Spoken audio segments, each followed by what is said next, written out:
நீ பாடி நான் எழுதி அந்த பாடலில் மோ அல்லது மாங்கிற எழுத்தில் ஆரம்பிச்சேன்னா அந்த பாட்டு சூப்பர் டூப்பர் ஹிட். எல்லாமே எழுதி முடிச்சாச்சு. பட் அந்த மோ அல்லது மா இதில் இல்லை.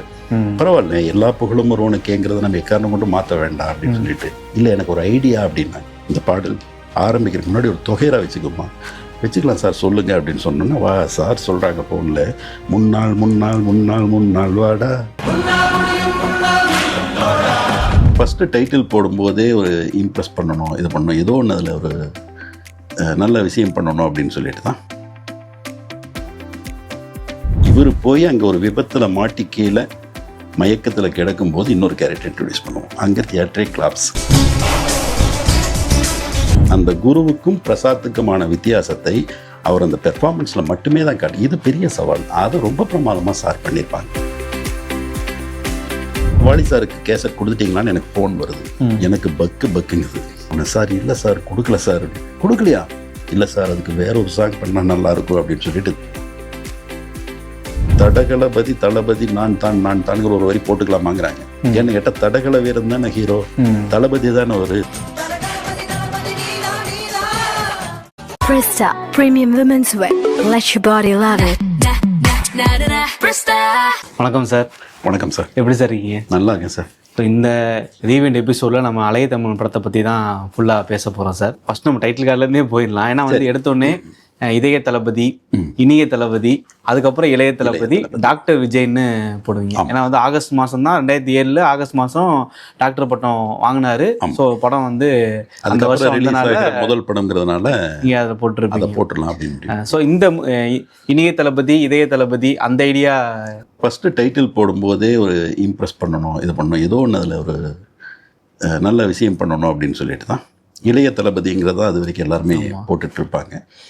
அதில் நான் இன்னும் கொஞ்சம் அவருடைய குணாதிசயத்துக்கு தகுந்த மாதிரி இதய தளபதி, இனிய தளபதி, இளைய தளபதி, அந்த இதய இனிய இளையான மாறுற மாதிரி ஒன்று பிளான் பண்ணேன். அது ஒரு நல்ல வரவேற்பு கிடைச்சிருந்தது. அதுக்கு சார் என்ன சொன்னார் சார்?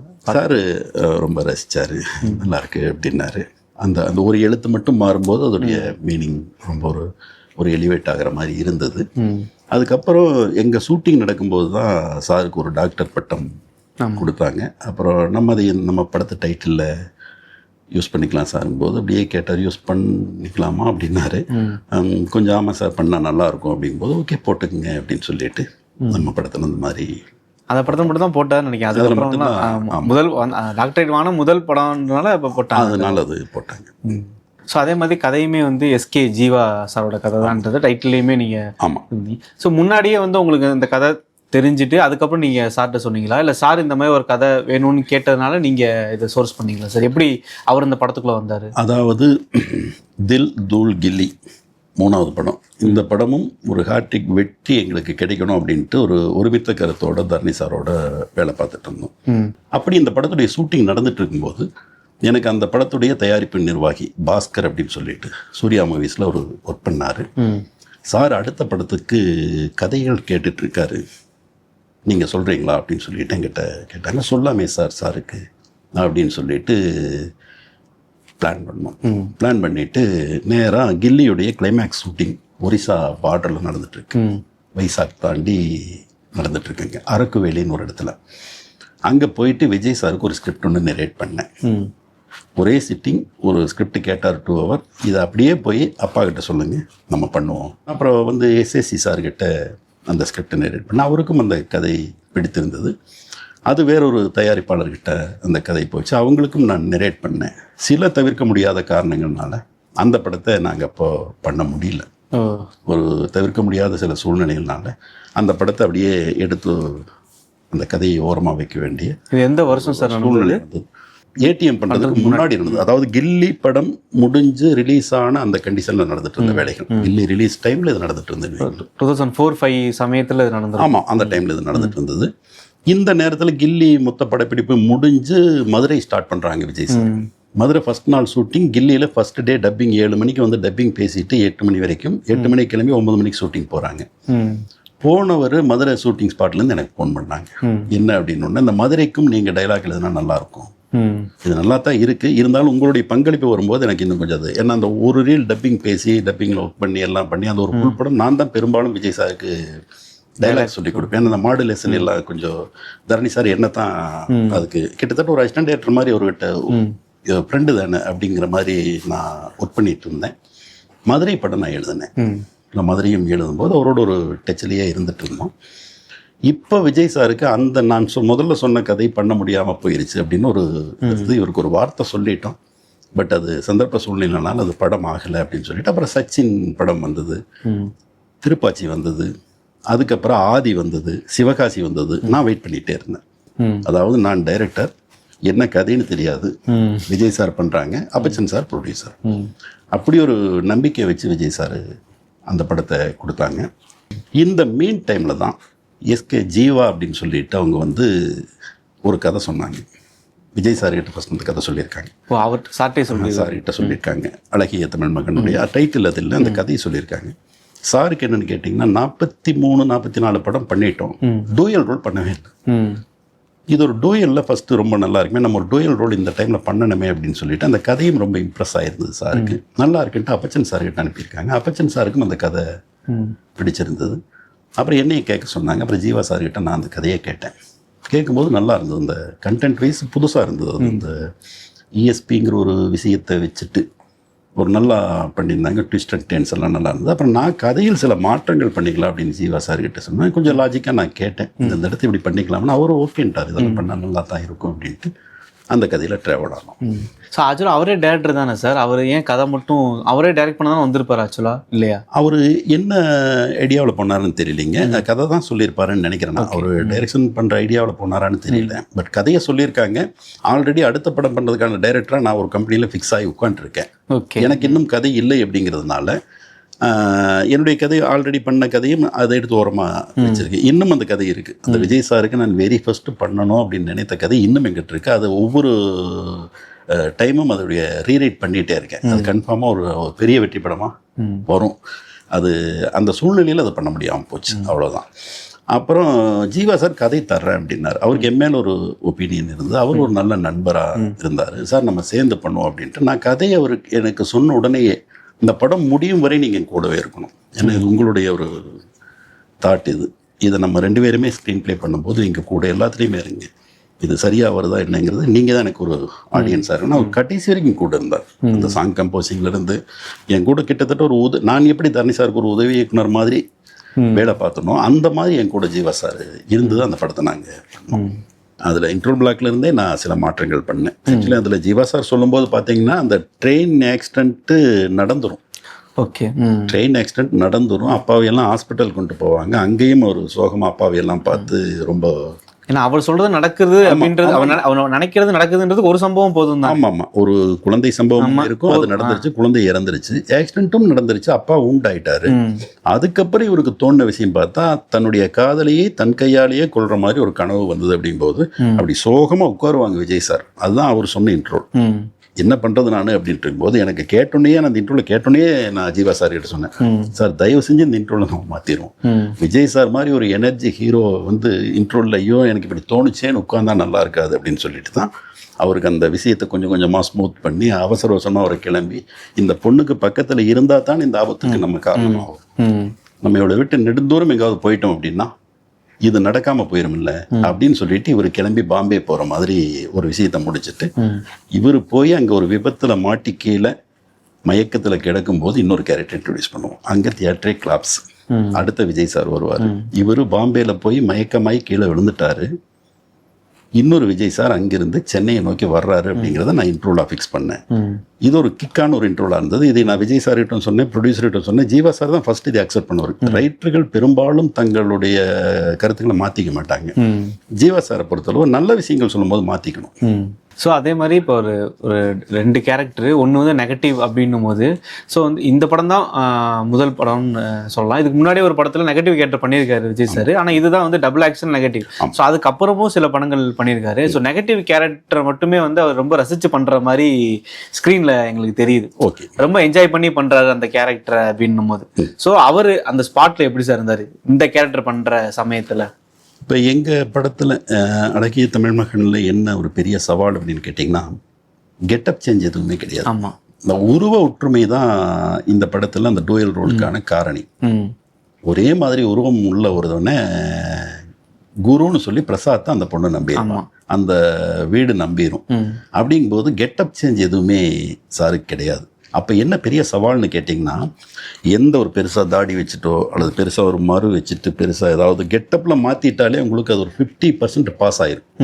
ஏன்னா அந்த கேரக்டர் நார்மலாக இருப்பா, இது கெட்டப்பே உங்களுக்கு அந்த நடை எல்லாமே இவர் ஒரு நடிக்கலினா கூட அந்த நடந்து வந்து அது பேசுறது திரும்புறதுலேயே ஒரு பாதி இந்த கேரக்டருக்கான வித்தியாசத்தை நீங்கள் காட்டிடலாம். பட் இதில் பெரிய சவாலே என்ன கேட்டிங்கன்னா, ஒன்லி பெர்ஃபார்மன்ஸில் மட்டுமே காட்ட முடியும். ஆமாம். அதே விஜய் சார் தான், காஸ்டியூம் மட்டும்தான் மாறி இருக்கு, வேற ஹேர் ஸ்டைல்லேருந்து எதுவுமே மாறி இருக்காது. அந்த குருவுக்கும் பிரசாத்துக்குமான வித்தியாசத்தை அவர் அந்த பெர்ஃபார்மன்ஸில் மட்டுமே தான் காட்டு. இது பெரிய சவால், அதை ரொம்ப பிரமாதமாக சார் பண்ணியிருப்பாங்க. ஒன்று. ரெண்டாவது, எப்பவுமே வில்லன் கேரக்டர் மேலே தான் மக்களுக்கு ஒரு அட்டென்ஷன் வரும். வில்லன் கொஞ்சம் அதிகமாக கூட பண்ணலாம், அது ஒரு ரசிக்கும்படியாக தான் இருக்குது. பட் ஹீரோ ரொம்ப அதிகமாக பண்ணால் அது ரசிக்கும்படியாக இருக்காது. அது என்னுடைய அபிப்பிராயம். அது அப்படிங்கும்போது அந்த வில்லன் அப்படிங்கும் போதே சார் மைண்டில் ஒன்று செட் பண்ணிட்டாங்க. இந்த பிரசாத் வரும்போது இப்படி தான் வரணும், இது பண்ணணும் அப்படிங்கிற மாதிரியெல்லாம் மைண்டில் செட் பண்ணிட்டாங்க. அப்புறம் இன்னொரு விஷயம் நாங்கள் யூஸ் பண்ணியிருந்தோம். வழக்கமாக என்ன பண்ணுவாங்கன்னா, இப்போ டூயல் ரோல் அப்படின்னு சொல்லிச்சுன்னா ஒரு சஜஷன் ஷாட் வைக்கும்போது பார்த்தீங்கன்னா, எனக்கு பின்னாடி கேமரா இருக்குது, நான் விஜய் சாருடைய டூப்பாக இருப்பேன். நான் இப்படி கூட திரும்ப மாட்டேன், இப்படி கூட திரும்ப மாட்டேன். ஏன்னா ப்ரொஃபைலில் தெரிஞ்சிடும் நான் டூப். பின்னாடி மட்டும் அந்த சட்டை இந்த உருவ ஒற்றுமையை மட்டும் வச்சுட்டு நீ உங்களை ஷாட் எடுத்துட்டு, ரெண்டாவது இந்த டூப் அங்கே வந்துடுவார். கேமரா உங்களுக்கு பின்னாடி போகும்போது அவர் அசையவே மாட்டார். இது நம்ம படத்தில் பண்ணக்கூடாது அப்படின்னு தான் பாலசுப்ரமணியம் சாரும் நானும் டிசைட் பண்ண முதல்ல. அந்த மாதிரி இன்னொரு டூப்பர் லொக்கேஷன் உட்கார வச்சுட்டு பண்ணவே கூடாது. எப்படிங்க அப்படி இல்லாமல் ட்ரை பண்ணுவோம் சார். நம்ம எனக்கும் முதல் அனுபவம். நான் டூயல் ரோல் படங்கள் எதுவுமே வேலை பார்த்ததில்லை. நான் பண்ண படங்கள் எல்லாமே அந்த சிங்கிள் கேரக்டர் தான். விஜய் சாருக்கும் ஃபஸ்ட் அனுபவம், ஏன்னா அவர் டூயல் ரோல் எதுவும் பண்ணதே இல்லை, முதல் அனுபவம். சரி, ஒரு ரிஸ்க் எடுத்து நம்ம பண்ணுவோமே அப்படின்னு சொல்லிட்டு தான் கேமராமேன் பாலசுப்ரமணியம் சாரோட டிஸ்கஸ் பண்ணிவிட்டு, அப்போ நரசிம்மன்னு சொல்லிட்டு எங்களுக்கு சிஜிக்காக ஒரு நண்பர் வந்திருந்தார். அவர் எங்கள் கூடவே இருந்தார். அவர் சொன்ன, சார் இது ஒரு சவாலான விஷயம், நல்லா பண்ணுவோம்னு சொல்லிட்டு. இதுவும் விஜய் சார் தான், அதுவும் விஜய் சார் தான். நீங்கள் இப்போ அந்த டூயல் ரோல் ஷார்ட்ஸ் எல்லாம் பார்த்தீங்கன்னா பர்பஸாகவே அந்த பிரசாத் கேரக்டர் பேசும்போது இந்த குரு கேரக்டர் அப்படி திரும்பும். ப்ரொஃபைலில் விஜய் சார் தான் இருப்பார். அதே மாதிரி விஜய் குரு கேரக்டர் பேசும்போது பிரசாத் கேரக்டர் அப்படி திரும்பும். ரெண்டுமே விஜய் சார் அப்படிங்கிறத நாங்கள் சிஜியில் கொஞ்சம் மேட்ச் பண்ணி கொஞ்சம் மெனக்கெட்டு பண்ணதுக்கு ஒரு நல்ல ரிசல்ட் கிடந்தது. நம்பகத்தன்மை அவ்வளோ கரெக்டாக இருக்கும். அதுக்கப்புறம் Pepsi Vijayan master, action portion பூரா மாஸ்டர் தான் பண்ணாங்க. விஜயன் மாஸ்டர் எனக்கு தில்லிலிருந்து நல்ல பழக்கம், என் மேலே ரொம்ப அன்பு அவருக்கு. அப்புறம் இந்த படம்னுடைய மாஸ்டர் நம்ம பண்ணோம்னு ரொம்ப சந்தோஷமாக வந்து எங்களுக்கு பண்ணி கொடுத்தாங்க. அதில் ஆஸ்திரேலியாவிலேருந்து மோஷன் கண்ட்ரோல் கேமரா ஸ்கேட் அப்படின்னு சொல்லிட்டு ஒருத்தர் அதோடைய ஆப்ரேட்டர். அப்போவே 1 lakh என்னமோ அந்த ஒரு கேமராவுக்கு ஒரு நாள் வாடகை. அங்கிருந்து அந்த கேமரா வந்து அதில் தான் நாங்கள் இந்த பின்னி மில்லில் ஒரு ஃபைட்டில் இருந்தீங்க, நார்த் மெட்ராஸில் ஒரு ஃபேக்ட்ரியில் எடுத்திருக்கோம். அது பார்த்தீங்கன்னா ரெண்டுமே விஜய் சாராகவே தான் இருப்பாங்க. அது எங்கே ஆரம்பிக்குதோ அந்த பாயிண்டில் வந்து அந்த கேமரா அந்த புள்ளி மாறாமல் நிற்கக்கூடிய ஒரு அந்த செட்டப்பில் அதை பண்ணியிருப்பேன். அந்த ஃபைட் எல்லாமே அவ்வளோ பிரமாதமாக ஆச்சரியப்படும் வகையில் ஒரு ரிஸ்க் எடுத்து பண்ணணும். ரொம்ப நல்லா வந்தது. Super sir. அதே மாதிரி வாய்ஸ்லையுமே கொஞ்சம் சேஞ்ச் இருக்கு, கொஞ்சம் சேஞ்ச் பண்ணியிருக்காங்க டப்பிங்கில். சார் டப்பிங்கில் நீங்கள் எதுவும்? ஆமாம் சார், டப்பிங்கில் அதெல்லாம் கரெக்டாக வாட்ச் பண்ணுவாங்க. சார் என்னென்னு கேட்டிங்கன்னா, அந்த அப்சர்வேஷன் பிரசாந்த் அப்படிங்கும்போது ஒரு மைண்ட் செட் ஆகிக்குவாங்க. அப்படியே ரீகலெக்ட் பண்ணிவிட்டு அது பிரசாந்தாகவே இருப்பாங்க. டப்புன்னு அந்த கோட்டு சூட்டு போட்டு வந்து இந்த இது வேறு காஸ்டியூம் மாற்றிட்டு வந்து குரு அப்படின்னு சொல்லிச்சுன்னா அந்த குரு மாதிரி அப்படியே மாறிடுவாங்க. அதான் இதில் அந்த சவால் தான். வெறும் நடிப்பில் மட்டுமே வித்தியாசத்தை காட்டக்கூடிய ஒரு சவால். அதை ரொம்ப சரியாக சார் பண்ணியிருந்தாங்க. ஸோ அதே மாதிரி ஆசிஷ் வித்யார்த்தி சாரோட கேரக்டர் வந்து ரொம்ப பாசிட்டிவான ஒரு கேரக்டராக இருக்கும். ஆமாம், ஏன்னா அவர் தில்ல நம்ம எப்படின்னு பார்த்துருப்போம், பகவதியில் ஆல்ரெடி விஜய் சார் கூட ஒரு நெகட்டிவ் ரோல் பண்ணியிருப்பாரு. ஸோ இதில் ரொம்ப பாசிட்டிவான கேரக்டராக இருக்கும். அவரோட காஸ்டியூம்லேருந்து எல்லாமே வந்து கொஞ்சம் ப்ளசண்ட்டாக இருக்கும். ஆமாம், ஒரு பாசிட்டிவான கேரக்டருக்கு நீங்கள் யோசிச்சிருக்கீங்கன்றதான் ரொம்ப ஷாக்காக இருக்குது. அதில் எனக்கு அதில் இன்னொரு ப்ளஸ்ஸாக நான் என்ன நினச்சேன்னு கேட்டிங்கன்னா, இவர் நெகட்டிவாக மாறிடுவாரோ, இவருக்கு இந்த காதலுக்கு எதிர்ப்பு தெரிவிச்சிருவாரோ அப்படின்றது ஒரு ஆடியன்ஸுக்கு அந்த இது இருந்துகிட்டே இருக்காங்க. ஆமாம், உதாரணத்துக்கு அந்த ரெஸ்டாரண்ட் சீன் பார்த்தீங்க அப்படின்னா, இவங்க 2 பேரும் ரெஸ்டாரண்ட்டுக்கு வருவாங்க. வந்துட்டு அந்த ஸ்விம்மிங் பூலில் போகும்போது இவங்க ஜாலியாக போயிட்டு இருக்கும்போது ட்ரெஸ் நனைஞ்சிடும். அந்த பொண்ணுக்கு நனைஞ்சதுனால அங்கே சாவி வாங்கிட்டு ஒரு ரூம்குள்ளே போயிட்டு ட்ரெஸ் சேஞ்ச் பண்ணிடலாம்னு ரொம்ப நாகரிகமாக ரொம்ப நியாயமாக 2 பேரும் போகும்போது அங்கே ஒரு பார்ட்டிக்கு வருவார். அவர் வர்றவர் காரை விட்டு இறங்கும்போது பார்த்துருவாரு, நம்ம பொண்ணு இப்படி ஒரு ஊரை விட்டு ஒதுக்குப்புறமாக இருக்கக்கூடிய ஒரு ஒரு ஹோட்டல், ஒரு காட்டேஜ் மாதிரி ஒரு இடம், எவனோ ஒரு பையனோட போராடும் போது எப்படி இருக்கும் ஒரு அப்பனுக்கு. இங்கே எனக்கு ஒரு வைப்ரேஷன் தேவைப்பட்டது. ஆசிஸ் வித்யார்த்திங்கிறவர் என்னமோ பண்ண போகிறார், இங்கேருந்து கதை வேறு மாதிரி மாறப்போகுது அப்படின்னு சொல்லிட்டு நேராக போவார். உள்ளே போவார், பொண்ணு பாத்ரூமில் இருப்பா, ஹீரோ இருப்பார். பார்த்தோன்னா ஷாக்காகி வார்த்தையை விட்டுருவார் கோவம். அப்போ ஹீரோ கேட்பார், மன்னிப்பு கேட்க சொல்லுவார். ஷாக்காயிருவார். என்ன அப்படின்னு கேட்டால், நீங்கள் நினைக்கிற மாதிரி தப்பான நோக்கத்தில் இங்கே வர்ற அப்படி இருந்ததுன்னா, நீங்கள் அடிக்கடி வந்துட்டு போகிற உங்கள் ஃப்ரெண்டுடைய ரெசார்ட்ஸுக்கு எதுக்கு சார் வரணும், ஊரில் வேறு இடமா இல்லை அப்படின்ட்டு இன்னொரு விஷயம் சொல்லுவார். ஒரு பொண்ணு யோக்கியமாக இருக்கணும், நேர்மையாக இருக்கணும்னு அவளே நினைச்சா மட்டும்தான் சார் முடியும், நம்ம பூட்டு போட்டெல்லாம் பாதுகாக்க முடியாது அப்படின்னு. அதுக்கெல்லாம் பெரிய கிளாப்ஸ் கிடைச்சது தியேட்டரில். இது நியாயம், உண்மையான விஷயமும் கூட. அவங்க மனசில் நினைக்கணும். அவங்க மனசில் நினைக்கல அப்படிங்கும்போது நீங்கள் என்னதான் அவங்கள பாதுகாப்பு பண்ணாலும் அந்த பாதுகாப்பு வளையங்கள் உடைக்கப்படும் அப்படிங்கிறது தான். எல்லாத்தையும் சொல்லிட்டு மன்னிப்பு கேளுங்க சார் அப்படின்பாரு. ஏன்னு கேட்டால், அவன் அந்த பொண்ணை அவ்வளோ தூரம் நேசிக்கிறான். அவனுக்கு வருங்கால மனைவியாக போகிற நீ அப்பனா யார் எனக்கு அதை பெரிய இவன் மேலே எப்படி என் மேலே எப்படி நீ சந்தேகப்படலாம், என்னை கூட விட ஒரு பொண்ணு இல்லையா, அவன் மனசு என்ன ஃபீல் பண்ணும், மன்னிப்பு கேளு அப்படின்னு சொல்லும்போது தான் அவர் இம்ப்ரெஸ் அப்செட் ஆயிடுவார். என்னடா அது அப்படின்னு சொல்லிட்டு சாரிம்மா அப்படின்னு சொல்லி கேட்டுட்டு, இப்படி ஒருத்தன் கிடைக்கிறதுக்கு என் பொண்ணு கொடு. அந்த இடத்துல அந்த கதை அப்படியே ட்விஸ்ட் ஆகும். அதுக்காக அது ஒரு வில்லனாக போயிட்டு என்னமோ நடக்கலாங்கும்போது இவங்க யூகிக்காத ஒரு விஷயம் வந்து அந்த கதையுடைய போக்கை மாற்றும். ஏன்னா நம்ம இன்ட்ரோல் பிளாக் நம்ம கதையுடைய மெயின் விஷயத்தை வேற வச்சுருக்கோம். அப்படிங்கும்போது இதெல்லாம் கொஞ்சம் அந்தந்த இடத்துல ஆடியன்ஸை இம்ப்ரெஸ் பண்ணுறதுக்கான ஒரு விஷயம் தான். அதுக்கு ஒரு பெரிய வரவேற்பு கிடைச்சு. நிறைய பேர் அந்த ரிலீஸ் டைமில் எனக்கு குறிப்பிட்டு இந்த சீனை சொன்னாங்க. அது ஒரு அப்பா பொண்ணுக்கு இடையில் ஒரு லவ்வர் பேசிக்கிறதுலேயே இது வரைக்கும் பார்க்காத ஒரு விஷயமா இருந்தது அப்படின்ட்டு. Super sir. அதே மாதிரி விஜய் சாரோட அம்மாவா கீதா மேம் பண்ணியிருப்பாங்க. ஆல்ரெடி சிவகாசியில் அவங்க தான் அம்மாவா பண்ணியிருப்பாங்க. இந்த படத்துலையும் அப்போ வில்லு படத்தில் கூட அவங்க தான் வளர்ப்பு அம்மா மாதிரி வருவாங்க. ஆனால் ஒரிஜினல் அம்மா கதைப்படி வேற ஒருத்தவங்க தான் இருப்பாங்க. ஸோ இப்போ கீதா மேம் வந்து பண்ணுறாங்க அப்படின்னா ரொம்ப ஆத்தென்டிக்காக இருக்கும். ஆல்ரெடி சிவகாசிலேயே அந்த கெமிஸ்ட்ரி ஒர்க் அவுட் ஆகிருக்கும், இந்த படத்துலேயே அப்படி தான் இருக்கும். அதுக்கு அடுத்தது ஸோ அவங்க 2 பேருக்குமான அந்த கெமிஸ்ட்ரி எப்படி சார் ஒர்க் அவுட் ஆச்சு? உங்களுக்கு அவங்கள காஸ்ட் பண்ணுறதுக்கான ஐடியா எப்படி வந்தது? எனக்கு அவங்க கீதா மேமுடைய பெர்ஃபார்மன்ஸ் ரொம்ப பிடிக்கும். ஒரு பாந்தமான ஒரு அம்மாவாக அவங்க நல்லா இருப்பாங்க. அப்புறம் சிவகாசியும் பார்க்கும்போது எனக்கு சமீபத்தில் இருந்த படத்துடைய ஒரு அம்மா மறுபடியும் வரும்போது கொஞ்சம் நல்லா இருக்குமே அப்படின்னு சொல்லிட்டு அந்த அம்மா கேரக்டர் நான் அவங்க பண்ணால் நல்லா இருக்குங்கிற மாதிரி சூஸ் பண்ணேன். அது ஒரு கிராமத்து அம்மாவை அவங்க ரொம்ப நல்லா பண்ணியிருப்பாங்க. அந்த ஃபோன் பேசுகிற சீன் சூப்பராக, ஃபோன் பேசுகிற சீன் குறிப்பாக ரொம்ப அழகாக இருக்கும். ஏன்னு கேட்டால் அது இவர் உட்கார்ந்துருக்கிற இடமே பார்த்தீங்கன்னா ஹோம் அப்படிங்கிற ஒரு பேக்ட்ராப்பில் ஒரு ஷாப்பிங் மாலில் அந்த ஹோம்ங்கிற கதையோடு இருக்கும். அம்மா ஃபோன் பண்ணுறாங்கன்ட்டோன்னே இவர் யதார்த்தமாக பேச ஆரம்பிப்பார். பேசணும்னு அம்மா டென்ஷன் ஆகி பேசுகிறேன்னா எல்லாருமே ஒரு கண்கலங்கிற மாதிரி இருக்கு. ஏன்னா அப்பாவும் அங்கே உட்காந்துருப்பாரு. அப்படி இருக்கும்போது எதையுமே அம்மா கிட்ட மறைக்க மாட்டேன்னு சொன்னீடா, இதுதானா அப்படிங்கிற மாதிரி அம்மா கேட்குற இடம் ரொம்ப நெகிழ்ச்சியான ஒரு இடமா இருக்கும். இதுக்கப்புறம் தான் சமாதானம் பண்ணுறதுக்காக அவங்க கிளம்பி ஊருக்கு வருவாங்க. அதுக்கான லீடுங்கிறது அம்மா இந்த அளவுக்கு வருத்தப்பட்டுட்டாங்களே, ஏன்னா அவர் எல்லாத்தையும் அம்மா கிட்ட தான் ஷேர் பண்ணுறாரு, அப்பா கிட்ட கூட சொல்ல மாட்டார், அம்மாட்ட தான் சொல்லுவாங்க அப்படிங்கிறதுக்கு அந்த அவங்களும் ரொம்ப நல்லா பண்ணியிருப்பாங்க இந்த பெர்ஃபார்மன்ஸ் சைடு. அதே மாதிரி சாயாஜி ஷிண்டே சாருக்கு வந்து இவர் டப்பிங் கொடுத்துருப்பாரு, சாய் ரவிசங்கர். ஆமாங்க, அவர் கொடுத்துருப்பாரு. அதுவும் அந்த குறிப்பாக 2-3 சீன்ல ரொம்ப நல்லாவே ஜாலியா பேசியிருப்பாரு. ஆமா, ஏன்னா இந்த ஊர் பொண்ணுங்களுக்கு கற்புங்கிறது ரொம்ப ரொம்ப முக்கியமான விஷயம். ஸோ அவரோட வேலை பார்த்த அந்த எக்ஸ்பீரியன்ஸ் சொல்லுங்க சார், அவர்கிட்ட டப்பிங் வாங்கின விஷயம். ஆமாம், அந்த சாய் ரவி சார் எங்களுக்கு எல்லாமே ஃப்ரெண்டு தான். அவர் ஆல்ரெடி எங்களோட ஒர்க் பண்ணியிருக்காரு. எங்கள் படங்கள் எல்லாமே டப்பிங் பேசியிருக்காங்க. அவங்க எல்லாமே நல்ல க்ளோஸ் ஃப்ரெண்ட்ஸுங்கிறதுனால நம்ம படத்தில் அவர் பேசினா நல்லா இருக்கும் அப்படின்னு சொல்லிட்டு அவர் வந்தார். அப்புறம் அந்த மாடுலேஷன் அதெல்லாம் சொன்னேன். அவங்கள டப்பிங்கில் ரொம்ப எக்ஸ்பர்ட். டப்பிங்கில் அவ்வளோ நல்லா பேசுவாங்க. அவங்களுக்கு அவ்வளோ நல்லா இது பண்ணும்போது இப்போ சாயாஜி சிண்டே இதெல்லாம் கொஞ்சம் அந்த வாய்ஸ் எல்லாம் கொஞ்சம் மாடுலேஷன் மாற்றி நீங்கள் தான் பேசணும். தமிழ்லையுமே கொஞ்சம் இன்னும் சொல்ல போனால் ஆசிஸ் வித்யார்த்தி சாயாஜி சிண்டே 2 பேருக்குமே அவர் தான் பேசியிருப்பாருன்னு நினைக்கிறேன். இதுக்கு வேறு வாய்ஸ் இருக்குது, அதுக்கு வேறு வாய்ஸ் இருக்குது. அது தெரியவே தெரியாது உங்களுக்கு. அவ்வளோ நல்லா அவர் மாற்றி பேசுவார். அதில் ரொம்ப எக்ஸ்பர்ட். அவர் 2 கேரக்டருமே அவர் தான் பேசியிருப்பார். உன்னை இப்படி ஒரு கேவலமான சூழ்நிலையில் பார்க்குற கொடுமைக்கு என்ன ஆளாக்கிட்டே. அதுமாதிரி இந்த படம் வந்த சமயத்தில் வந்து இப்போ நெகட்டிவ் கேரக்டர் வந்து பயங்கரமாக ஸ்மோக் பண்ணுற மாதிரியான நிறைய இடங்கள்ல இருக்கும். ஸோ அப்போ அந்த பிரச்சனை வந்து இல்லை சார், நிறையா சீன் இருக்குது, ஸ்மோக்கிங் சீன்ஸ் இருக்குன்னு சொல்லிட்டு. ஆமாம், அது பிரச்சனைகள்னு எதுவும் வரலைங்க. அப்போ ஒரு கார்டு போட்டுடலாம் கீழே அப்படின்னு சொல்லுவாங்க. பட் அந்த கேரக்டர் அந்த இடத்துல அதை பண்ணியே ஆகணும். அதை நம்ம தவிர்க்கவே முடியாது. கஞ்சா அப்படிங்கிறத பற்றி ஒரு விஷயம். எனக்கு அந்த போர்ஷன் மட்டும் பார்த்திபன் சார் எனக்கு அந்த 4-5 பாயிண்ட் எழுதி கொடுத்துருந்தாங்க. என்ன கேட்டால் அதில் கொஞ்சம் நல்லா ஹியூமர் பண்ணலாமே அப்படின்ட்டு விஜய் சாருக்கு பார்த்திபன் சார் மேலே ஒரு அபிப்பிராயம் உண்டு. அது எப்படின்னு கேட்டிங்கன்னா, ஒரு தடவை கலைஞர் அவர்கள் இருக்கும்போது ஏதோ ஒரு ஆடிட்டோரியத்துக்குள்ளே அவரை கூட்டிகிட்டு எல்லாம் போயிட்டு இருக்கும்போது பவர் கட் ஆயிடுது. பார்த்திபன் சாரும் கூட போயிட்டு இருந்திருக்காரு.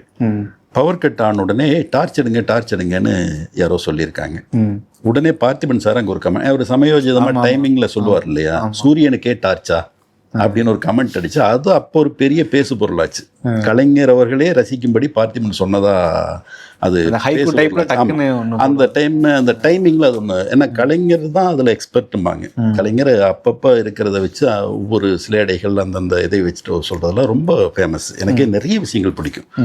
அவர்கிட்ட இருக்கிற இடத்துல பார்த்திபன் சார் சொன்ன இந்த விஷயம் ஒரு பேசு பொருளாக அப்போ ஆனதுனால விஜய் சாரும் அதை கேள்விப்பட்டிருக்காங்க. கேள்விப்பட்டோன்னா எனக்கு டப்புன்னு அந்த இடத்துல ஒரு அது மாதிரி ஒரு பஞ்சா இதில் இருந்தால் நல்லாயிருக்கும் சார், நம்ம பார்த்திபன் சாரியை கூப்பிட்ருவோமே, ஒரு சந்தோஷமாக பண்ணி கொடுப்பாருன்ட்டு நேராக பார்த்திபன் சாரை போய், சார் இந்த மாதிரி ஒரு சீன், இந்த மாதிரி ஒரு இதெல்லாம் நான் உங்களுக்கு ஒர்க் பண்ணி தரேன் அப்படின்ட்டு தான் 3 எழுத்துல ஒரு கவிதை சொல்லு அப்படிங்கிறது அம்மா அப்படிங்கிறது பார்த்திபன் சார் சொன்னார். அதுமாதிரி ஃபோட்டோ வரும், ஒவ்வொரு ஃபோட்டோக்கும் கவிதை, அது எல்லாமே எழுதி கொடுத்தா அவர் தானே? ஆமாம், அது எல்லாமே அவர் எழுதி கொடுத்தது தான். அதில் மேக்ஸிமம் பார்த்திபன் சார் பண்ணி கொடுத்தாரு. அப்புறம் அங்கங்கே சின்ன இந்த மானியத்தேனே பொண்ணு வேறு நான் போட்டேன். இது புது தகவலாக இருக்குது. ஏன்னா அவர் ஒர்க் பண்ணியிருக்காரு, அதில் பண்ணியிருக்கேன். நாங்கள் டைட்டில் கார்டு கூட பார்த்திபன் சாருக்காக போடுவோம். ஒரு டைலாக் ரைட்டராக நீங்கள் வந்து கில்லிலையும் சரி அதுக்கு முந்தின படங்கள்லையுமே வந்து எல்லா டைப் ஆஃப் டைலாக்குமே நல்லா எழுதியிருப்பீங்க. ஒரு மோட்டிவேஷனாக இருக்கட்டும், ஸோ தம்மாத்தொன்று பிளேடு மேலே வச்ச நம்பிக்கை ஓ மேலே வைன்றது, ஸோ ஃபிலாசபியாகவும் சில இதாக இருக்கும். அதாவது கேஷுவலாக நம்ம பேசுகிற டைலாக் மாதிரி தான் இருக்கும், ஆனால் அதில் உள்ள சின்னதாக ஒரு விஷயம் நீங்கள் வச்சுருப்பீங்க. பொதுவாக சொல்லுவாங்க அவள் வந்து லேடிஸ் விஷயத்தில் வந்து கொஞ்சம் வீக்கு அப்படின்னு தான் சொல்லுவாங்க. ஆனால் நீங்கள் இதை மாற்றி அவள் லேடிஸ் விஷயத்தில் பயங்கர ஸ்ட்ராங் அப்படின்னு சொல்லுவாங்க. அதுதான் உண்மை, அதான் உண்மை. ஆனால் இவ்வளோ நாள் நம்ம வீக் அப்படின்னு சொல்லி நம்ம மாத்துவோமே அப்படின்ட்டு தான். அதே மாதிரி தூள்ல ஒரு டைலாக் இருக்கும், என்ன இந்த இடத்துல சொல்லலாம், என்ன இந்த இடத்துல சொல்லலாம். விவேக் சார் எல்லாம் யோசிச்சுட்டு இருக்கும்போது, அப்பா என் வயிற்றுல பீர வார்த்தை அப்படின்னு சொன்னோன்னா எல்லாருமே சிரிச்சிட்டாங்க லொக்கேஷன்ல. ஏன்னா ரெகுலரா என் வயிற்றுல பால வார்த்தை அப்படின்ட்டு. அந்த மாதிரி ரெகுலரா இருக்கிறத ஒன்று மாற்றி சொல்லும்போது அதுக்கு ஒரு அட்டென்ஷன் கிடைக்கும். அதே மாதிரி அவன் ஃபர்ஸ்ட் விஜய் சாரோட அம்மாவை பார்த்ததுக்கப்புறம் ஆன்டின்னு கத்துவாங்க. ஆமாம், இந்த ஆன்டி சிங்கிள் டீ கப்டி எல்லாம் நேட்டிவிட்டியை ஃபாலோ பண்ணிருந்தோம். அது நல்லா இருக்கும், அது நல்லா இருக்கும். இந்த மாதிரி ஏன்னா அவ உணர்ச்சி வசப்பட்டு கத்திடுவான். ஆமாம். ஸோ வந்து விளையாட்டு வினையாகவும் சொல்லுவாங்க, இந்த விளையாட்டு வீணையா இருக்கு அப்படின்னு அந்த கவிதை போட்டிக்கு சந்தானம் சார் சொல்றது. ஸோ இதெல்லாம் எப்படி சார் ஒர்க் பண்றீங்க? அதாவது எழுதும்போதே வந்துடும், எழுதும்போதே. ஏன்னா அந்த பொண்ணுக்கு ஒரு வீணை கொண்டு வர்றா அப்படிங்கும்போது அந்த வீணையை வச்சு என்ன பண்ணலாம் அப்படின்னும் போது விளையாட்டு வினையாகும்பாங்க. இங்கே பாடுறா வீணையா இருக்கு, இந்த மாதிரி அதை வச்சு டைலாக்குக்காக டைலாக் இங்கே எழுதிட்டு அதுக்காக அந்த வீணை கொடுக்கலான்ற ஐடியா இல்லை. அந்த வீணை அப்படின்னு ஒன்று நாங்கள் வச்சுட்டோம். சரி, வீணையை வச்சு ஒரு டைலாக் பண்ணிக்கலாமே அப்படின்னு சொல்லிட்டு அது பண்ணதுதான். அதே மாதிரி ஒரு வீணை மாதிரி ஒரு பொருள் இருக்கும்போது அந்த பொண்ணு இறந்து ஃபோர் கிரவுண்டில் இருக்கும், இவர் வந்து இது பண்ணுவார், அது வாங்கின பரிசு அங்கே இருக்கும், அப்படியே கேமரா ஷிஃப்ட் ஆச்சு அப்படின்னு சொல்லிச்சுன்னா இவர் பாப்பார் இது பண்ணாருங்களா. அந்த வீணை ரொம்ப அழகாக இருந்தது. அதனால சரி வீணையை வச்சு ஒரு டைலாக் எழுதலாமேன்னு எழுதுனதுதான். அதே மாதிரி அதுக்கு முந்தின படம் போக்கிரியில் வந்து பஞ்ச் டைலாக் இருக்கும், 2-3 இடங்கள்ல வந்து அது சொல்லிகிட்டே இருப்பார். ஸோ அப்படி ஒரு ஃபார்மெட்டு முந்தின படத்தில் ஃபிக்ஸ் ஆயிடுச்சு. ஸோ இந்த படத்தில் வந்து அதே மாதிரி 2 விஷயங்கள் பண்ணியிருப்பீங்க. ஒன்று வந்து எவ்வளவோ பண்ணிட்டோம், இதை பண்ண மாட்டோமா, அதை வந்து அதுக்கப்புறம் சென்னை 28ல பிரேம்ஜி யூஸ் பண்ணி இப்போ வரைக்கும் வந்து அது ஓடிக்கிட்டு இருக்கு அந்த டைலாக். அப்புறம் அந்த அடடடா அப்படின்னு சொல்றதுமே வந்து கிளைமேக்ஸ் வரைக்கும் யூஸ் பண்ணியிருப்பீங்க. ஸோ அடிக்கடி வரப்போற ஒரு டைலாக், ஸோ ரொம்ப கேட்சியா இருக்கணுன்றதுக்காக ஒரு எக்ஸ்ட்ரா ஒர்க் பண்ணியிருப்பீங்கல்ல, இந்த டைலாக்கு ஒர்க் பண்ணதை பற்றி சொல்லுங்க. இது கிட்டத்தட்ட விஜய் சார் அப்படிங்கும்போது ஏதோ ஒன்று வேணும், அதில் ஒரு 2-3 தடவை படத்தில் ரிப்பீட் ஆகணும், இது ஆடியன்ஸுக்கு போய் சேரணும், இது அவங்க பேசணும் அப்படின்னு சொல்லிட்டு பிளான் பண்ணியே பண்ணதான். அந்த இடத்துல எவ்வளவோ பண்ணிட்டோம், இதை பண்ண மாட்டோமா அப்படிங்கிறது அவருடைய ஒரு ஸ்டைலாக அவர் சொல்லும்போது இன்னும் அழகாக இருக்கும். எவ்வளவோ பண்ணிட்டோம், இதை பண்ண மாட்டோமா. அதுக்கான இடங்கள் வரும்போதெல்லாம் அது கொஞ்சம் இன்னும் கிக்கா இருக்கும். அப்புறம் அந்த அட்டா ஒரு விஷயத்தை வியக்கும் போது எப்படி இது பண்ணோம், அந்த மாதிரி அதை ஆட் பண்ணதுதான். ஏஆர் ரஹ்மான் சார் இந்த படத்துல அவரை யூஸ் பண்ணலாம், அவர் கொண்டு வரலாங்கிற ஐடியா யாரோடது, அவர் எப்படி நீங்க கமிட் பண்ணீங்க? ஆக்சுவலி அப்பச்சன் சாரு ரஹ்மான் சாரை ஆல்ரெடி ஃபிக்ஸ் பண்ணி வச்சிருந்தாங்க. Okay, S J. சூர்யா சார் ஒரு படம் பண்ணுறதா இருந்தது, விஜய் சார் வச்சு, புலின்னு நினைக்கிறேன் அந்த படத்துடைய டைட்டில். அதுக்கு ரஹ்மான் சார் தான் மியூசிக். சில பல காரணங்கள்னால அந்த ப்ராஜெக்ட் மூவ் ஆகலை. அப்புறம் இது மாதிரி ஒரு 2-3 விஷயங்கள் அது மூவ் ஆகாமையே, கொஞ்சம் அப்பச்சன் சாருக்கு விஜய் சாருடைய படங்கள் கரெக்டாக செட் ஆகாமையே இருக்கிற நேரத்தில் தான் நான் உள்ளே போனேன். போகும்போது இந்த படத்துக்கு ரஹ்மான் சாரை நம்ம யூஸ் பண்ணிக்கலாம். ஏன்னா ஆல்ரெடி நம்ம கிட்ட ஆல்ரெடி ரஹ்மான் சார் அந்த ஒரு காம்பினேஷனில் நமக்கு ஒரு படம் பண்ணுறதா இருக்குது. விஜய் சார் இருக்காங்க, நம்ம ரஹ்மான் சார் இதுக்கு மியூசிக் பண்ணால் நல்லா இருக்கும்போது எனக்கு ஒரு கரும்பு தின்ன கூலி கொடுக்கணுமா அப்படிங்கிற மாதிரி ஒரு மிகப்பெரிய ஒரு சந்தோஷம். ரஹ்மான் சார் கிடைச்சதுன்னா எவ்வளோ பெரிய ஒரு கிஃப்ட்டு சார். கண்டிப்பாக ரஹ்மான் சார் பிளான் பண்ணிக்கலாம் சார் இந்த ப்ராஜெக்ட்டுக்கு நம்ம அப்படின்னு சொல்லிட்டு தான் 2.5 hour கதை சொன்னேன். கேட்டார் ஃபுல்லாக பிகினிங் டு எண்ட் வரைக்கும் கேட்டாங்க. இதே மாதிரி ஒரு டேபிளில் அவருடைய ஸ்டுடியோவில் உட்காந்துட்டு ஃபோன் எல்லாம் ஆஃப் பண்ணி வச்சுட்டு 2.25 to 2.5 மணி நேரம் கதை கேட்டாங்க. இன்ட்ரோல் வரைக்கும் கேட்டுட்டு ஒரு காஃபி சாப்பிட்டு அவ்வளோ நல்லா கேட்டுட்டு ரொம்ப பாராட்டி கை கொடுத்துட்டு, இப்போ சுச்சுவேஷன்ஸ் எல்லாமே கரெக்டாக பண்ணியிருக்கீங்க, இது பண்ணியிருக்கீங்க, நான் இந்த ஃபைலை வச்சுக்கிறேன்ட்டு சாமி அண்ணான்னு ஒருத்தர் இருப்பாங்க ரஹ்மான் சாரோட. இப்போ அவர் பொறுப்பில் எல்லாத்தையும் இதெல்லாம் நீங்கள் ஏன்னா எப்போ சார் அப்ராட் போனாலும் அவங்க கூட போவாங்க, சார் கூடவே இருப்பாங்க. அவங்க பொறுப்பில் இதெல்லாம் கொடுத்து அப்பப்போ ஃபாலோ பண்ணிவிட்டு இது பண்ணிவிட்டு ஒரு சாங் ரெடி ஆகும் போதெல்லாம் போயிட்டு இது பண்ணிட்டு வந்ததுனால தான் எங்களுக்கு அவ்வளோ ஒரு இது. ரஹ்மான் சார் எனக்கு கிடைச்ச மிகப்பெரிய கிஃப்ட்டு. அப்புறம் நீங்கள் கையை கிள்ளி பார்த்துக்கணும் அடிக்கடி. நம்ம கிட்ட பேசிகிட்டு இருக்கிறது ரஹ்மான் சார் தானே, நம்ம அவரோட தான் இருக்கிறோமா இல்லை ஏதாவது கனவு கண்டுட்டு இருக்கிறோமா அப்படின்ட்டு. ஏன்னா அவ்வளவு எளிமை. அவருடைய ஸ்டுடியோவில் எங்கள் ரெக்கார்டிங் நடந்துகிட்ருக்கு. நைட் தான் பெரும்பாலும் அவருடைய வேலைகள் எல்லாமே நடக்கும்.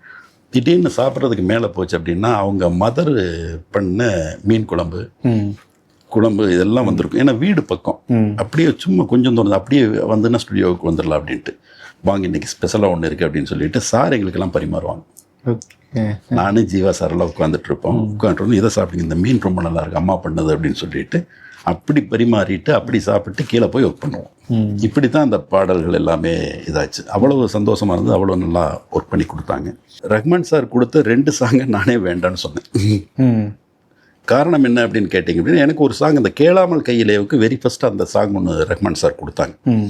கொடுத்ததுக்கப்புறம் பார்த்தீங்கன்னா இப்போ நான் என்னுடைய எதிர்பார்ப்புன்னா அந்த சாங்கும் நல்ல சாங், அது நல்ல சாங் அல்லாமல் கிடையாது, அது ஒரு நல்ல சாங் தான் கொடுத்தாங்க. எனக்கு என்னவோ வேறொன்று தேவைப்பட்டது அப்படின்னு சொல்லிட்டு நான் ரஹ்மான் சார் கிட்ட அடுத்து வரும்போது அந்த டியூனை கொடுத்துட்டு சார் எப்படின்னு சொன்னோன்னா ரொம்ப சந்தோஷமாக அதை ஏற்றுட்டாங்க. அப்படியா, அப்போ அது உங்களுக்கு ஏறலின்னு நினைக்கிறேன், பரவாயில்ல ஒன்றும் பிரச்சனை இல்லை, நம்ம வேறு பண்ணிக்கோன்னு பண்ணதான் கேளாமல் கையிலே அந்த சாங் பண்ணாங்க. அதே மாதிரி வளையப்பட்டி தவளே முடிஞ்சது, வளையப்பட்டி தவளையுடைய கம்போசிங் எல்லாம் முடிஞ்சது. இப்போ ஓப்பனிங் சாங் அப்படின்னு ஒன்று பண்ணியாச்சு. ஒரு சாங் சார் என்கிட்ட கொடுத்துட்டு லண்டன் போயிட்டாங்க. வாலி சாருக்கு கேசட் தான் கொடுக்கணும், சிடி கொடுக்கக்கூடாது. எனக்கு கேசட் வேணும் அப்படிம்பாரு. ஒரு கேசட்டும் ஒரு சிடியும் எனக்கு ரஹ்மான் சார் ஸ்டுடியோவிலேருந்து கொடுத்துட்டாங்க. அது கொஞ்சம் தான் ஒர்க் பண்ணியிருந்தாங்க சார். வாலி சாருக்கு தெரியும் எது எழுதணும் ஏதுன்னு. அதுக்கப்புறம் அது ஃபுல் ஆர்கெஸ்ட்ராலாம் பண்ணிக்கலாம் அப்படின்ட்டு. எனக்கு அந்த கார் ஏறணும்னு ஒரு தடவை போடுவேன், அந்த காரில் ஒரு தடவை போட்டு ஆஃபீஸ் போகிறதுக்குள்ளே ஒரு தடவை கேட்டுருவேன். அப்புறம் ஒரு நாள் பூரா விட்டுட்டு அடுத்த தடவை டியூன் ஞாபகத்துக்கு வருதா அப்படின்னு கொஞ்சம் நம்ம ரீகலெக்ட் பண்ணி பார்ப்போம். நல்ல டியூன் தான், நல்லா இருந்தது. எனக்கு ஒரே ஒரு விஷயம் தான், அந்த வளையப்பட்டி தவளையோடைய ரிசம்பிளன்ஸ் கொஞ்சம் இந்த சாங்கில் இருந்தது. ஆக்சுவலி வளையப்பட்டி தவளைய சாங் பிரசாத் கேரக்டர் பாடுறது, ஆமாம், அதோடைய ரிசம்பிளன்ஸ் இந்த சாங்கில் வரும்போது இது இந்த கேரக்டர் குரு கேரக்டர் பாடுறது அப்படிங்க. இது மட்டும்தான் எனக்கு ஒரு சின்ன இதாக இருந்தது. அதனால் வாலி சாருக்கு நான் கேசட்டே கொடுக்கல. எனக்கு கொடுத்தோன்னே சார் எழுத ஆரம்பிச்சிருவாங்க. எழுதுனதுக்கப்புறம் இந்த விஷயத்த சொன்னால் நல்லா இருக்காது அப்படின்னு சொல்லிட்டு ரஹ்மான் சாருக்கு நான் லண்டனுக்கு ரஹ்மான் சார் இப்போ அவங்க ஃபோன் பண்ண தான் உண்டு, நம்ம அவங்கள தொடர்பு கொள்வது கொஞ்சம் கடினம். என்ன வாலி சாருக்கு கேசட் கொடுத்துட்டிங்களான்னு எனக்கு ஃபோன் வருது. எனக்கு பக்குங்குது. ஏன்னா 2 நாள் ஆச்சு கேசட் இன்னும் வாலி சாருக்கு நான் கொடுக்கல. அவங்க சார் இல்லை சார் கொடுக்கல சார் அப்படி. கொடுக்கலையா? ஷூட்டிங் டேட்டெல்லாம் ஃபிக்ஸ் பண்ணிட்டு தான் சொன்னீங்க. ஆமாம் சார், இன்னொரு 1 வாரத்தில் ஷூட்டிங் இருக்குது, லொக்கேஷன்லாம் கூட பார்த்துட்ருக்கு, என்ன மாதிரி அந்த என்ன ஒரு ஐடியாவாக ஒன்று பார்த்து வச்சுக்கலாம் அப்படின்னு சொல்லிட்டு 1 வாரத்தில் ஷூட்டிங் வச்சுட்டு இன்னும் கேசட் கொடு.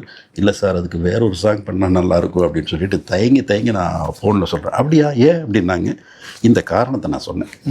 ஓ அப்படியா, சரி ஒன்றும் ப்ராப்ளம் இல்லை, அது பார்த்துக்கலாம், நான் உங்களுக்கு வேற ஒரு சாங் நான் பண்ணுறேன், ஒன்றும் பிரச்சனை இல்லை, நான் இப்போ நாளை மறுநாளே ஏதோ வர்றேன் அப்படின்னு சொல்லி வந்தாங்க. நீங்கள் வாலி சார்கிட்ட சொல்லியிருங்க, நம்ம உட்காந்தே பண்ணிடுவோம் அப்படின்னு சொல்லிட்டாங்க.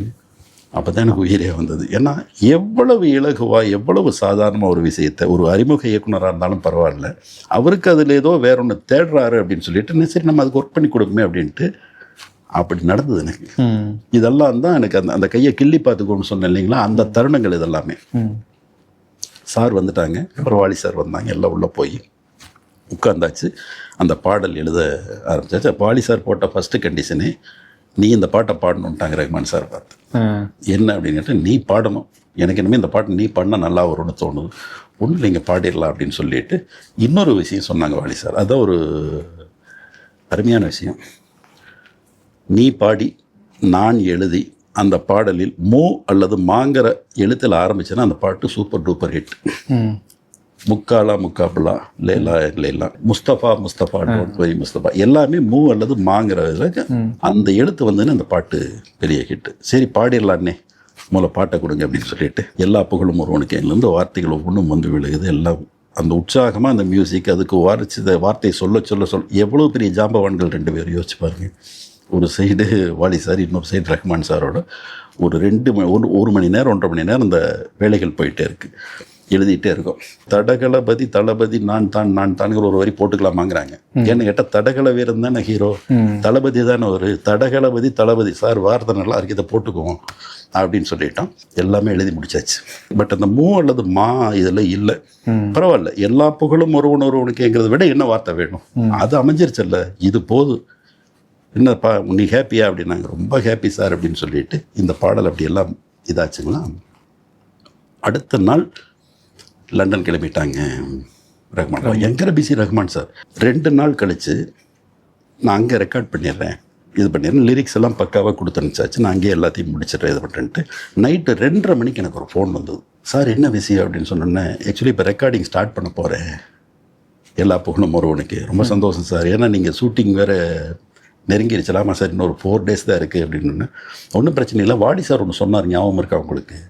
என்ன சார் அப்படின்னு. மூ அல்லது மாங்கிற எழுத்தில் பாடல் ஆரம்பிச்சதுன்னா ரொம்ப நல்லா இருக்குது அப்படின்னு சொன்னாங்க இல்லையா? ஆமாம் சார், நம்ம தான் அப்போயே டிசைட் பண்ணிட்டோமே, எல்லா புகழும் ஒருவனுக்குங்கிறத நம்ம எக்காரணம் கொண்டு மாற்ற வேண்டாம் அப்படின்னு சொல்லிட்டு. இல்லை எனக்கு ஒரு ஐடியா அப்படின்னாங்க. சொல்லுங்கள் சார் அப்படின்ட்டு ஃபோனில், ஜன்னலில், கிரவுண்ட் ஃப்ளோர் என் வீடு, ஜன்னலுக்கு பக்கத்தில், ஏன்னா கட்டானா நான் கூப்பிட முடியாது சார். கேட்குறேன், இதை கேளுங்க அப்படின்னு சொல்லிட்டு ஒரு தொகையரா வச்சுக்கோமா, இந்த பாடல் ஆரம்பிக்கிறதுக்கு முன்னாடி ஒரு தொகையரா வச்சுக்கோமா. வச்சுக்கலாம் சார் சொல்லுங்கள் அப்படின்னு சொன்னோன்னா, வா சார் சொல்கிறாங்க ஃபோனில், முன்னாள் முன்னாள் முன்னாள் முன்னாள் வாடா, முன்னால் முடியும் தோடா அப்படிங்கிற ஒரு தொகையராவை போட்டுட்டு எல்லா புகழுமே ஸ்டார்ட் பண்ணிக்கலாம்னு எனக்கு பயங்கர சந்தோஷமாயிருச்சு. சார் சூப்பராக இருக்குது சார், ஏன்னா சார் எதிர்பார்த்ததும் வந்துருச்சு. இந்த வார்த்தைகளும் ரொம்ப நல்லா இருக்கு. ஏன்னா அவன் ஓடி வர்றான் வரும்போது அந்த ரிப்பனை பாக்கி இவனை ஜெயிக்கணும் அப்படின்னு வரும்போதே நான் இதை போஸ்ட் பண்ணிக்கிறேன். அப்போ அந்த ஓடி வர்ற ஹீரோவுக்கும் ஒரு உத்வேகமாக இருக்கும், தியேட்டர்லேயே ஒரு வைப்ரேஷன் இருக்கும். அப்படி வந்து அந்த ரிப்பனை கட் பண்ணோன்னே மியூசிக் ஸ்டார்ட் ஆச்சு, எல்லா புகழும் ஒருவனுக்கு அப்படின்னு சொல்லிட்டு சூப்பராக இருக்குது சார் அப்படின்ட்டு சந்தோஷமாக இது பண்ணோன்னே சாங் அப்படி போட்டு கொடுத்தாங்க. அதே மாதிரி பொன்மகள் வந்தால் ரீமிக்ஸ் அப்படின்னு சொல்லும்போதே, நம்ம மொத்தமாக ரீமிக்ஸ் பண்ண வேண்டாம், அதை நம்ம வேறு மாதிரி பண்ணுவோம் அப்படின்னு சொல்லிட்டு, ஒரிஜினல் பொன்மகள் வந்தால் பார்த்தீங்கன்னா ஃபஸ்ட்டு பிஜிஎம் ஸ்டார்ட் ஆகும். சிவாஜி சார் அப்படியே அந்த தங்கம் இதுலையெல்லாம் புரள்வார், இது பண்ணுவார், ஒரு ஹம்மிங் அப்படியே பயங்கரமாக ஸ்டார்ட் ஆகும். அதுக்கப்புறம் பொன்மகள் வந்தால் அப்படின்னு தான் பாடல் ஸ்டார்ட் ஆகும்.